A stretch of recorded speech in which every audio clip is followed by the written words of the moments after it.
Boa noite a todos, irmãos, a graça e a paz. Temos estudado sobre os reis de Judá, então eu já convido você para abrir sua Bíblia, para o livro de 2 Crônicas, capítulo 22. Iremos estudar hoje sobre o rei Acasias, ou, dependendo da sua versão, Jeoacás, que é uma versão do nome Acasias, é uma possibilidade da tradução do hebraico. 2 Crônicas, capítulo 22. O tema que eu vou dar para meu estudo, para o nosso estudo, nossa reflexão hoje à noite, Acasias, o rei que seguiu maus conselhos. Quantas pessoas têm destruído suas vidas por darem ouvidos a maus conselhos? O livro de Provérbios é tremendo nesse sentido. Ele chama os filhos, adverte os filhos, dizendo: olha, cuidado, tem muito pilantra por aí que te oferece coisas aparentemente boas, mas que são destruição. Então abra os olhos para você não cair e, como diz aquela música, você não entrar de gaiato num navio, tá bom? Qual é o seu bem mais precioso? Eu fiz essa pergunta no Zap da igreja. Pensou, Imaculado? Os filhos. Qual é o seu bem mais precioso? Algumas pessoas vão dizer que é liberdade. Liberdade é a coisa mais importante para as suas vidas. Outras pessoas vão dizer que são os amigos. Eu não estou discordando disso. Ter liberdade é uma coisa importante, ter amigos é uma coisa importante, mas outros vão dizer: olha, não, para mim, o que é mais importante é ter grana, porque afinal de contas meu caminhão queimou lá o motor, né, Ademar? Vou gastar uns 12 mil, então dinheiro é uma coisa extremamente importante para pagar as nossas dívidas. Outras pessoas vão dizer que o tempo é o seu grande tesouro, é o seu bem maior. Não estou tecendo nenhum juízo de valor aqui, mas, a meu ver, existem 3 tesouros que são fundamentais para a nossa vida. O primeiro deles é o nosso Deus. O Senhor Jesus falou sobre isso. Buscai, pois, em primeiro lugar, o seu reino e a sua justiça. Busque a Deus de todo o seu coração, e as outras coisas vos serão acrescentadas. A Bíblia diz assim, quando as pessoas perguntaram para Jesus: qual é o grande mandamento? Qual é o primeiro mandamento? Ele respondeu, vamos lá comigo? Ame o Senhor, o seu Deus, de todo o seu coração, de toda e de todo o seu. Jesus não está querendo te dividir em 3 partes. O que ele está querendo dizer é o seguinte: ame o Senhor, o seu Deus, de tudo aquilo que você é, com todo o teu ser, com todas as tuas forças. E ele disse: este é o primeiro e maior dos mandamentos. Você tem abraçado esse tesouro na sua vida? Temos o privilégio, estudamos isso no CAT, que uma vez que nós fomos perdoados, justificados pela fé, nós temos paz com Deus, cantamos isso. Não é um sentimento, é um estado. Nós não estamos mais em beligerância, em inimizade com Deus, nós temos paz com Deus, temos acesso à presença dEle, podemos orar, falar: Pai nosso, que está nos céus. Família é um outro bem maravilhoso. Deus é tão perfeito que Ele diz assim: não é bom que o homem esteja, vou fazer uma companheira, e dessa companheira eles formaram uma família. Família é um grande tesouro. Toda família tem seus defeitos, não tem? Mas não mexe com a minha família não. Família é uma bênção, uma dádiva que Deus deu para cada um de nós. Precisamos aprender a valorizar isso. Mas além da família, há uma outra macrofamília, que é formada de várias famílias, que é a igreja. A igreja também é um grande tesouro que nós temos. Deus, na sua infinita bondade e graça, nos chamou em Cristo Jesus e nos colocou na sua igreja. A Bíblia diz assim: Cristo amou esqueceram? De novo. Cristo amou a igreja. Ele não amou algumas pessoas da igreja. Eu tenho ouvido e tenho escutado às vezes alguns áudios de pessoas dizendo assim: não, eu não vou mais na igreja, porque a igreja é tudo falso. Pastor é falso. Como se a pessoa fosse perfeita. Como se ela estivesse dizendo: vocês não são dignos de me ter nessa membresia. Mas eu olho para a Bíblia e Jesus está dizendo assim: Cristo amou a igreja. Ele não amou um mundo de gente perfeita. A Bíblia diz que Ele morreu por nós, sendo nós ainda pecadores, inimigos dEle. Deus, família, igreja. São 3 bases, 3 alicerces que fundamentam a nossa vida, que nos ajudam a viver essa vida aqui nesse mundo. Mas sabe de uma coisa? Satanás tem investido todas as suas forças para destruir esses 3 tesouros que nós temos. O Senhor Jesus disse que Satanás, ele é homicida. Vocês lembram disso? Uma vez conversando com judeus que até haviam crido nele como Messias, mas não queriam crer nele conforme a palavra de Deus ensinava, e Jesus está discutindo com eles, e chega num ponto que Jesus diz assim: vocês pertencem ao Pai de vocês. Ele não está falando isso para nós que somos cristãos, ele está falando isso para pessoas que opunham a Ele. Ele está dizendo: olha, vocês pertencem ao pai de vocês, o diabo, e querem realizar o desejo dele. Qual era o desejo do diabo naquele momento? Qual era o desejo dele? Matar Jesus. E aquelas pessoas da época do Senhor Jesus que estavam discutindo com ele, já tinham tramado um plano para levá-lo à cruz do Calvário. É por isso que ele está dizendo: vocês são filhos do diabo, porque vocês querem realizar o desejo dele, e o desejo dele é me matar.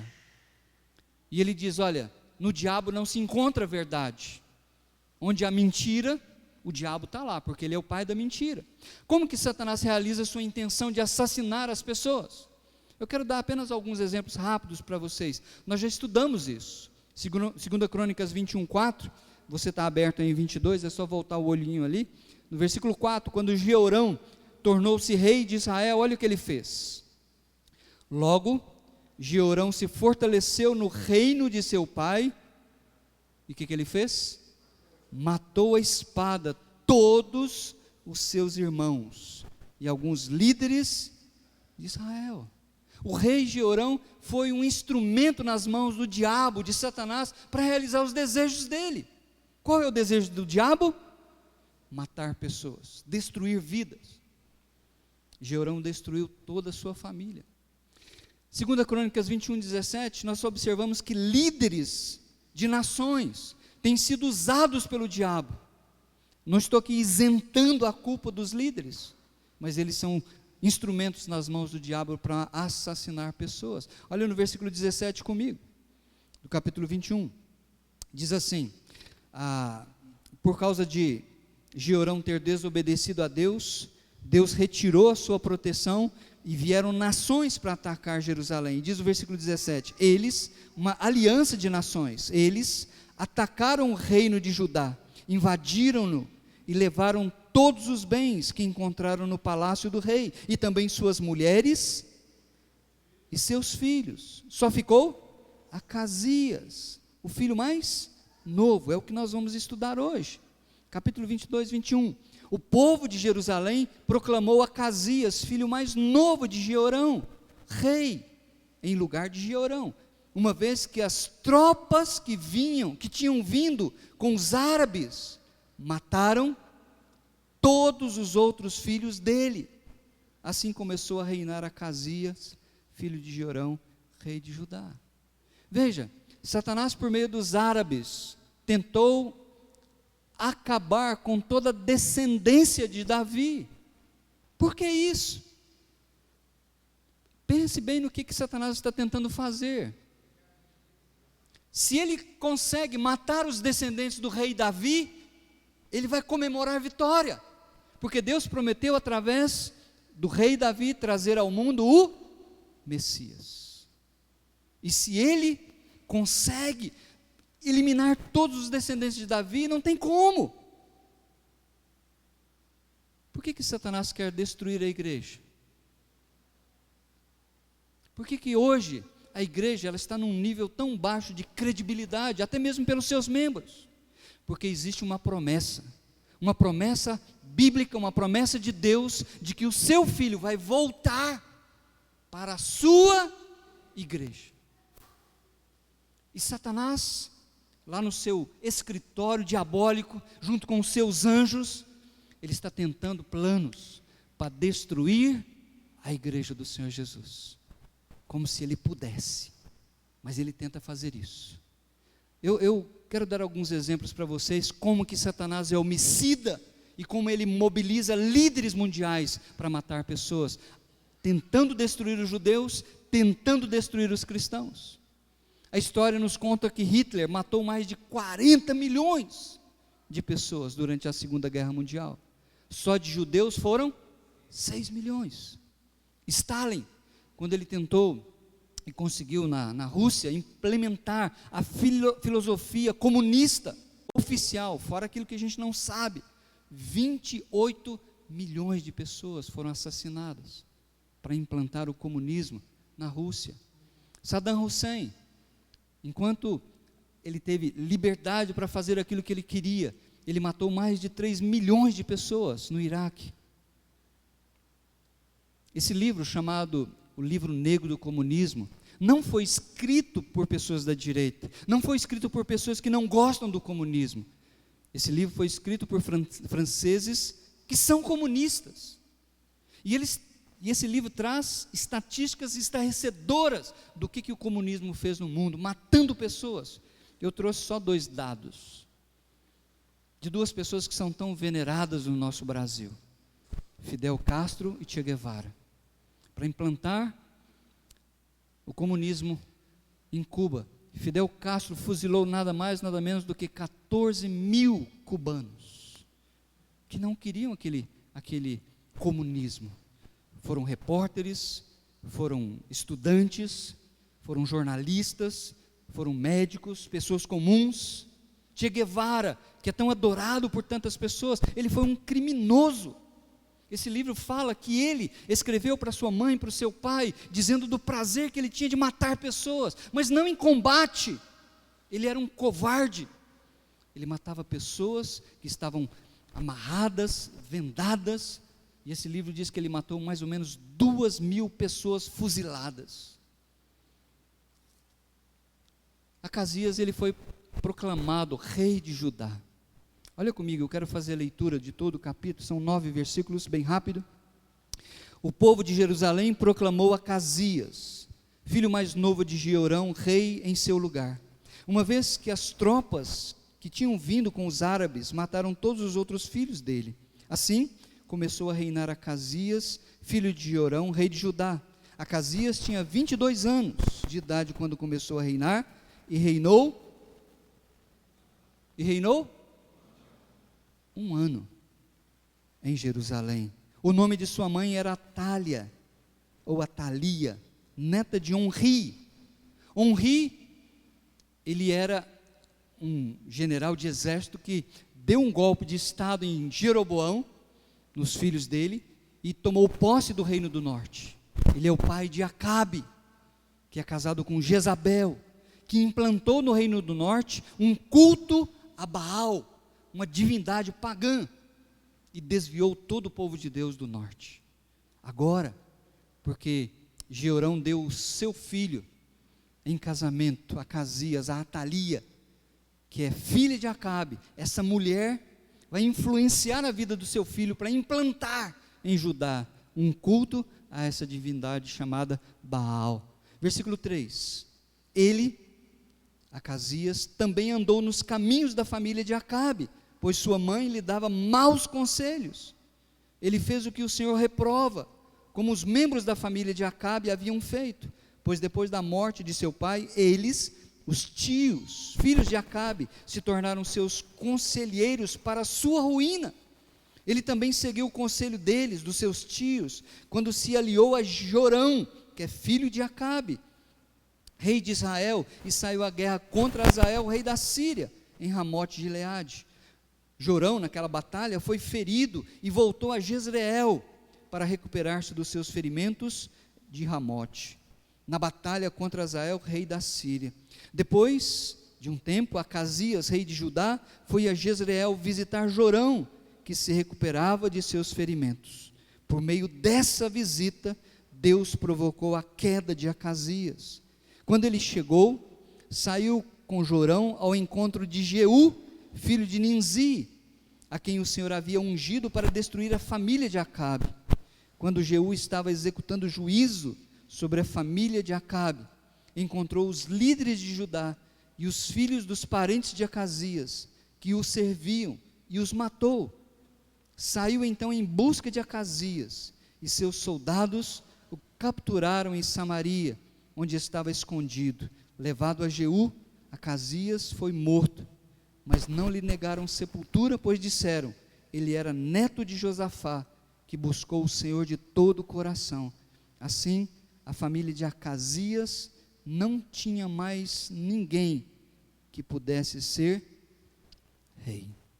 Olha que interessante. A Bíblia diz que Acasias foi mal influenciado pela sua mãe. Sabe por quê? Porque ela era incrédula. Ela não acreditava na Bíblia. Ela não acreditava nos profetas do Senhor Deus de Israel. Ela acreditava em Baal. A Bíblia diz que os tios dele também o influenciaram de maneira negativa, dando maus conselhos, porque também não temiam a Deus. Queridos, cuidado! Cuidado com parentes, com amigos, com colegas que não temem o Senhor. Eles têm bons conselhos para nos dar, mas são conselhos que sempre vão nos levar para longe do nosso Deus Todo-Poderoso, que é o nosso grande tesouro. Porque eles não amam a Deus, eles não amam a família, eles não amam a igreja, e eles querem dar maus conselhos. E Acasias, ele foi arruinado na sua vida e no seu reinado, por escutar esses maus conselhos. Ele se aliou ao seu tio Jorão, que era incrédulo, para guerrear contra o rei da Síria, lá do norte. E foi através desse subterfúgio que Deus tirou a vida desse rei Acasias, porque ele foi o alvo da ira de Deus, porque ele seguiu maus conselhos. Preste bem atenção no que a Bíblia diz. Vamos ler comigo lá embaixo? O que anda com os sábios, vamos ler de novo? O que anda com os sábios,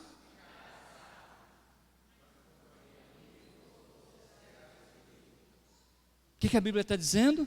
Ande com sábios, ande com pessoas que amam a Deus, a palavra de Deus, e você vai se tornar mais sábio. Ande com pessoas estúpidas, tolas, que se acham, e você será destruído.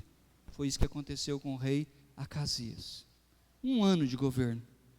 Começou jovem, com 22 anos. Grande oportunidade. Mas perdeu as oportunidades, porque andou atrás. Mas algo interessante acontece. Olha comigo o versículo 10. Quando Atalia, mãe de Acasias, soube que seu filho estava morto, o que ela fez? Ela mandou matar toda a família real de Judá. Quem é que está por trás de Atalia, nesse propósito maligno? Satanás. Lembra do que Jesus falou? Ele foi o homicida desde o princípio. Esse é o desejo dele. As pessoas querem matar os descendentes do rei Davi. Por que hoje tantas nações estão tentando destruir aquele paizinho pequenininho lá chamado Israel? O norte, o leste, o sul, todas aquelas nações árabes, islâmicas, tentam destruir Israel. Você já parou para pensar por quê? A mídia sempre tenta mostrar que Israel é o malvado da história. Há promessas de Deus, de que o Messias voltará para a nação de Israel. Essas promessas irão se cumprir. E Satanás quer destruir o seu povo, para dizer para Deus: está vendo? Eu fui vitorioso, não existe judeus, eu eliminei com esse povo. Mas sabe de uma coisa? toda tentativa do ser humano de exterminar com os judeus, ou de destruir a igreja, não dá em nada. Sabe por quê? Porque há um Deus que é fiel à sua palavra, há um Deus que tem preservado a sua vida, há um Deus que tem te segurado nas mãos. Não é a sua força, não é o seu poder, é a graça de Deus que tem atuado na sua vida. Amém? Agradeça a Deus por isso. Olha o que diz aqui no capítulo 21. Depois que Jeorão tentou matar todos os seus irmãos, no versículo 7, diz assim: entretanto, Jeorão fez aquilo que Deus reprova. 21:7. Entretanto, estão aí comigo? Entretanto, por causa da aliança que havia feito com Davi. Qual que é a aliança que Deus fez com Davi? Que sempre vai haver alguém assentado no seu trono, porque através da descendência de Davi, Deus prometeu trazer ao mundo o Messias. Entretanto, por causa da aliança que havia feito com Davi, o Senhor não quis destruir a dinastia dele. Por mais que os reis, nós estamos estudando aqui, eram perversos, faziam coisas erradas, nunca agradavam a Deus. Mas Deus tem o controle da história. Olha o que a Bíblia diz: Ele, Deus, havia prometido manter para sempre um descendente. Talvez na sua Bíblia esteja escrito uma lâmpada em Jerusalém. A lâmpada aí significa um descendente de Davi no trono. Atalia, quando soube que Acasias, o seu filho, morreu, qual foi a primeira atitude dela? Matou toda a família real, para que ela pudesse usurpar o trono. Mas, olha a providência de Deus. Vai uma página comigo para frente, capítulo 22, versículo 11 e 12. Quando ela mandou matar todos, ele diz assim, olha, versículo 11: mas Jeoseba, filha do rei Jeorão, então significa que ela é irmã de Acasias, pegou Joás, um dos filhos do rei Acasias, que iam ser assassinados. Joás tinha nessa época 1 aninho de idade. Como é que eu sei disso? Depois a gente vai ver aqui. Mas Jeoseba, filho do rei Jeorão, pegou Joás, um dos filhos do rei Acasias, que iam ser assassinados, e o colocou num quarto, junto com sua ama, empregada doméstica. Assim Jeoseba, filha do rei Jeorão, mulher do sacerdote, do pastor Joiada, irmã de Acasias, escondeu Joás de Atalia, de forma que ela não pôde matá-lo. 6 anos ele ficou escondido com elas no templo de Deus. Talvez se passou pela filha da ama, da criada, e Atalia não percebeu que ali estava um descendente do rei Davi, enquanto Atalia governava o país, por 6 anos. Você consegue ver a providência de Deus aqui? O diabo tem tentado destruir o povo de Deus, seja do passado, seja do presente, com intrigas, com pessoas que se levantam dentro da própria igreja, falando mal, tentando denegrir a imagem da igreja, tentando se colocar como mais santo do que a igreja, e dizendo: eu não me envolvo com esse povo pecador. E a mídia tem ouvido isso, a mídia tem escrito contra a igreja, porque os próprios crentes estão falando contra a igreja do Senhor Jesus. Mas a providência de Deus tem mantido um remanescente fiel, um povo que tem amado a Deus de todo o seu coração, um povo que tem preservado a sua fé, e Deus vai levar a bom termo aquilo que Ele tem prometido. Deus é quem está no controle da situação, amém? Você crê nessa verdade? Mas não pode ser só no domingo à noite. Deus está no controle da situação, por isso o povo de Deus, por isso você está protegido hoje à noite.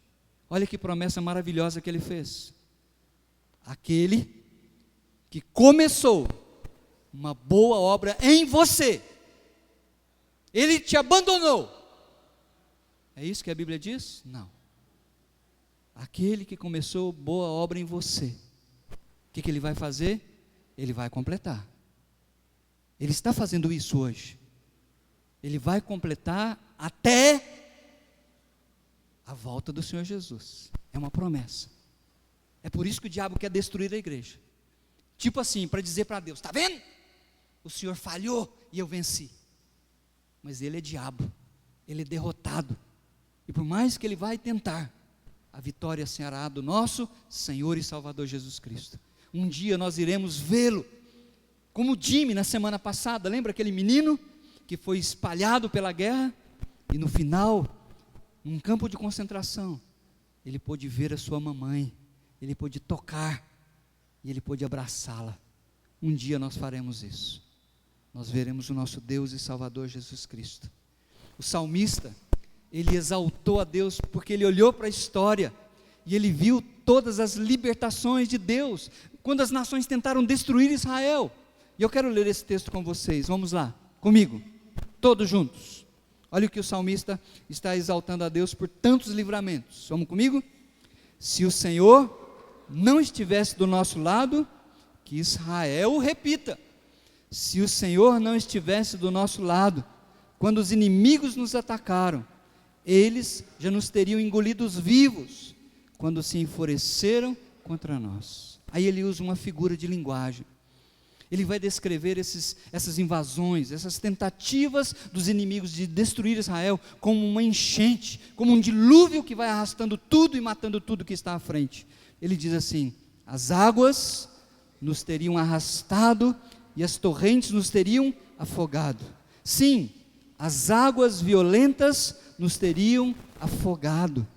Bendito seja o Senhor. Agora ele vai usar uma outra figura de linguagem, para descrever os inimigos, como animais ferozes, que têm dentes para destruir a presa. Olha o que ele diz, vamos lá.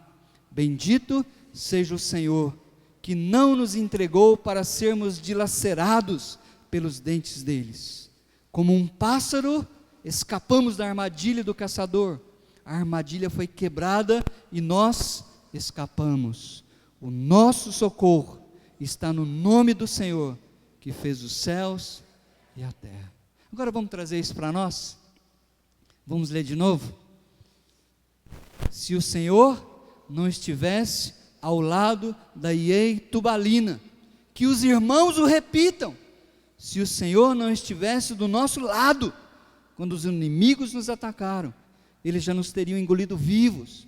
Quando se enfureceram contra nós, as águas nos teriam arrastado, e as torrentes nos teriam afogado. Sim, as águas violentas nos teriam afogado. Bendito seja o Senhor, que não nos entregou para sermos dilacerados pelos dentes deles. Como um pássaro escapamos da armadilha do caçador. A armadilha foi quebrada e nós escapamos. O nosso socorro.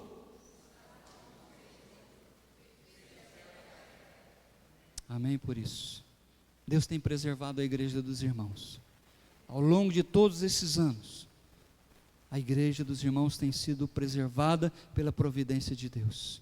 O apóstolo Pedro, ele alertou os cristãos nesses termos: sejam sóbrios e vigiem.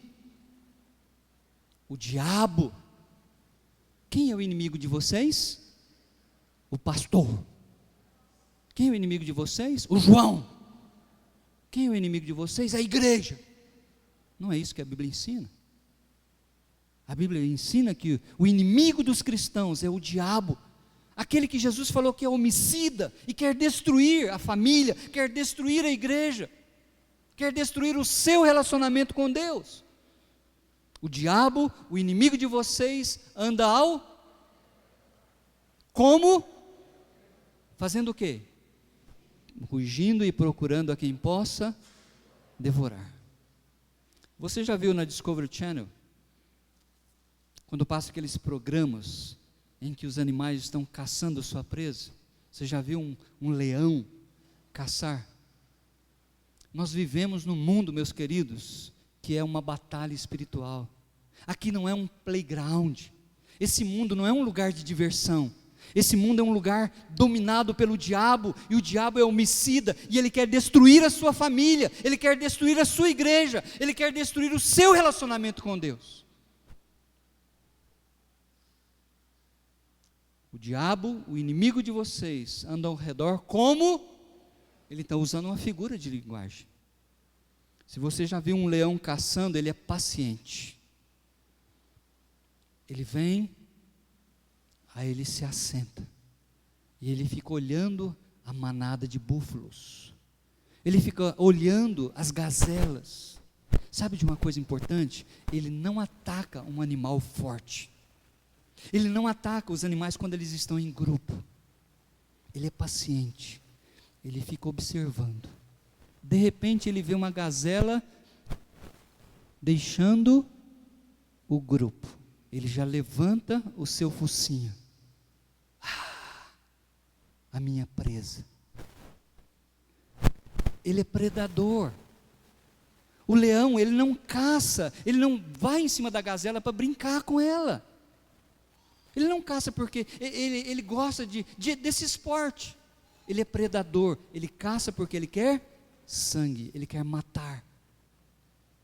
E sabe de uma coisa? O leão, ele é poderoso. Eu já assisti filmes de leões pulando sobre o cangote de um búfalo todo poderoso e matá-lo, de um elefante, talvez 10 vezes maior do que um leão, e ele consegue matar. Essa é a descrição do nosso inimigo, Satanás. Por isso, como que nós poderemos vencer um inimigo tão poderoso? Como que nós, pessoas tão fracas, podemos resistir? A Bíblia diz assim, olha, é um texto em que Pedro está falando para uma igreja como eu estou falando para vocês hoje à noite. Uma igreja de irmãos, de irmãs, de pessoas mais velhas, mais novas. E ele diz assim, olha, da mesma forma, jovens. Ele não está falando de adolescentes. Naquela cultura, jovens eram pessoas de 40, 45 anos. Porque os mais velhos, a liderança, eram pessoas de cabelo branco. Já tinham passado os seus 50, 60 anos. Quando a gente pergunta lá em casa, Heloísa, qual é a cor do cabelo do vovô?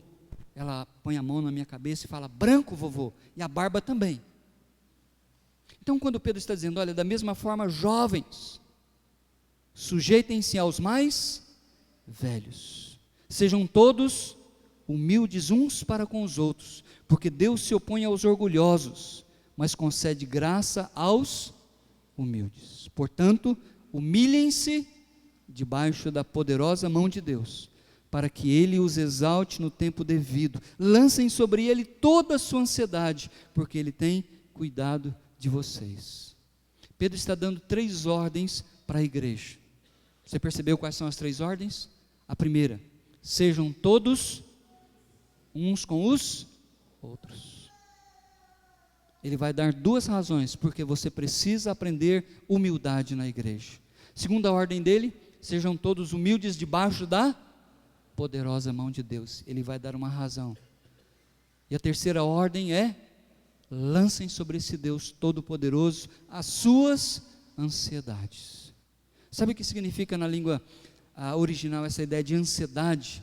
Estrangulamento. Tem muito cristão vivendo estrangulado em si mesmo. Pedro está dizendo, não, você tem um Pai nosso que está nos céus, todo-poderoso, lança diante dele as suas ansiedades. Você não pode resolver todos os problemas, você não tem essa capacidade, você é muito fraco. Lança diante dele. E ele vai então dar agora para nós as razões. Primeiro, porque nós temos que ser humildes uns com os outros. Qual que é a primeira razão? Qual que é a primeira razão? Deus resiste aos soberbos. Tem muito crente soberbo. Eu não estou dizendo que não vai para o céu, vai porque a salvação é pela soberbo. Tem muito crente orgulhoso. Tem muito crente que não sabe se relacionar uns com os outros. E a Bíblia diz, Deus resiste a esse tipo de pessoa. Deus não concede a sua bênção. Deus não concede a sua graça. Vai ser quebrado. Porque a Bíblia diz que aquela pessoa que continuamente sendo advertida por Deus, mantém duro a sua cerviz, vai ser quebrado, de uma hora para outra, porque Deus resiste aos soberbos. Mas ele diz, contudo, esse Deus Todo-Poderoso faz o quê? Ele concede graça. Ele te dá recursos espirituais para você viver em comunidade. Ele te dá recursos espirituais para você perdoar uns aos outros, para você tolerar uns aos outros, para você caminhar e para você continuar firme. Sejam todos humildes sob a poderosa mão de Deus. Qual é a razão que Ele nos dá para isso? Qual que é o motivo? Porque se você for humilde debaixo da mão de Deus, se você orar e dizer: Deus, não pode ser do meu jeito, tem que ser do seu jeito. Pai nosso que estás nos céus, santificado seja o teu nome. Seja feita a tua, assim na terra como no. Então nós precisamos orar todos os dias. Não seja feito aquilo que eu quero, que o meu orgulho quer. Eu me coloco diante do Senhor, e o Senhor está prometendo que o Senhor vai, quem se submete à sua poderosa mão, o Senhor vai fazer o quê? O Senhor vai exaltar, o Senhor vai colocar num lugar de honra os humildes. E por último, lancem sobre Deus toda a sua ansiedade. Qual é a razão? Ele tem cuidado, Ele consegue cuidar. Nós não conseguimos, mas Ele consegue. Faz isso hoje à noite, lança sobre Ele. Chega diante de Deus e fala: Deus, eu não tenho sido humilde aqui na igreja, eu preciso aprender isso, me ajuda, em nome de Jesus. 3 valores, três tesouros que o diabo tem tentado destruir. O seu relacionamento com Deus. Você já viu que às vezes a gente passa o dia trabalhando, a gente sai para trabalhar, a gente trabalha, a gente volta, e aí quando chega a noite você, não, eu nem falei bom dia para Deus, esqueci. Às vezes passa uma semana, a gente está tão envolvido com as coisas, que esquece de ler a palavra, de ter um relacionamento com Deus. Quantas vezes a gente perdeu a sensibilidade para com a nossa família? Quantas vezes nós já perdemos o amor pela igreja local, que nos apoiou tantas e tantas vezes? A Bíblia diz: porque todo que é nascido de Deus. Quem são, ou quem é aquele que é nascido de Deus? São aqueles que se converteram a Cristo, são aqueles que Deus elegeu na eternidade, no tempo e no espaço, fez com que essas pessoas entendessem a graça salvadora.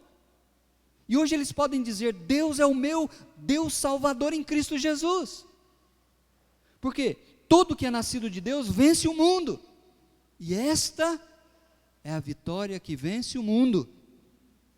Qual é a vitória que vence o mundo? A nossa fé. Não é a fé subjetiva do Zezé, do Titão, do seu Alcides, da Imaculada. Não é. É a fé cristã, são os princípios que você tem aprendido, e você fecha a questão, mesmo quando esse mundo quer destruir você, você diz: não, mas eu sei em quem tenho crido. Paulo estava preso, as pessoas estavam chacoteando dele, dizendo: mas aí cara, você falou que acredita nesse Deus que ia te libertar, você está preso. Ele diz assim: eu estou sofrendo essas coisas, todavia não me envergonho, porque eu sei em quem tenho crido. E estou certo, plenamente certo, que Ele é poderoso para guardar o meu depósito, até aquele dia. No 3º para o 4º século, surgiu uma declaração de fé, você conhece como credo apostólico. As pessoas estavam vindo para a igreja, e os pastores perguntaram: Eurípides, dá uma declaração de fé, o que você acredita? E a pessoa balançava, às vezes não sabia explicar. Havia muitas falsas doutrinas, haviam pessoas dizendo que Jesus, o Filho de Deus, não havia encarnado num corpo, Ele era apenas um fantasma. Então esse credo foi escrito não pelos apóstolos, mas reflete a doutrina apostólica, por isso é chamado de credo apostólico. É uma declaração da nossa fé, que vence o mundo, e eu quero escutar você ler comigo, amém? Vamos lá? Creio em Deus Pai Todo-Poderoso. Quem é esse Deus Pai Todo-Poderoso? Criador dos céus e da terra. Amém? Essa é a nossa declaração de fé. Tem muitas pessoas que falam de Deus, mas quando você começa a conversar, falar em Gênesis capítulo 1, versículo Deus, que não, para aí. Isso aí já é história da carochinha. Não existe esse negócio de que Deus criou nada, não. Você não tem a mesma fé que eu. A fé que vence o mundo é a fé num Deus todo-poderoso, que disse: haja luz, e houve luz. Segundo, creio em Jesus Cristo, seu único Filho, nosso Senhor, o qual foi concebido por obra do Espírito Santo, nasceu da Virgem Maria, padeceu sob o poder de Pôncio Pilatos, foi crucificado, morto e sepultado, ressurgiu dos mortos ao terceiro dia, subiu ao céu, está assentado à direita de Deus Pai Todo-Poderoso, donde há de vir para julgar vivos e mortos. Memoriza isso. São conceitos da nossa fé cristã. Hoje em dia, há pastores que não acreditam nessa questão da divindade de Jesus. Há pastores que não acreditam que Jesus encarnou de uma virgem. Onde já se viu isso? A mente do século XXI não concebe mais essas asneiras. E você diz: a minha fé que vence o mundo acredita. Por último, creio no Espírito Santo, na Santa Igreja Católica. Deixa eu explicar. Naquela época, no primeiro, segundo, terceiro, quarto século, quinto século, católico não tinha o conceito religioso que tem hoje, que identifica um ramo da cristandade. Católico significa, na língua grega, universal, significa todo.